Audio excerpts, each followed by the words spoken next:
Photo তুলি। আপনি বরঞ্চ একটা কাজ করুন, আপনার ঠিকানাটা আপনি এর কাছে রেখে যান। ও তো মাঝে সাঝে আসা যাওয়া করে, তখন না হয় ধরে। হ্যাঁ প্লিজ। ঠিক আছে, আমি ব্যবস্থা করে দেবো। ধন্যবাদ। এই আমার ঠিকানা। নমস্কার।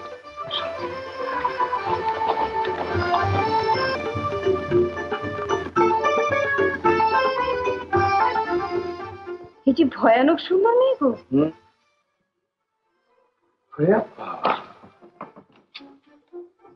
কি করেছো কি? কেন? এই মেয়ের ড্রাইভারি কতদিন করবে?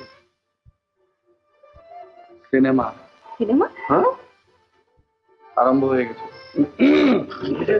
চলো। তার বিয়েটা হচ্ছে কবে?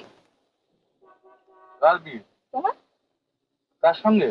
ওই যে মিসি বাবা। তুমি খ্যাপা নাকি? শুনছো আমার মালকেন বলে দিই।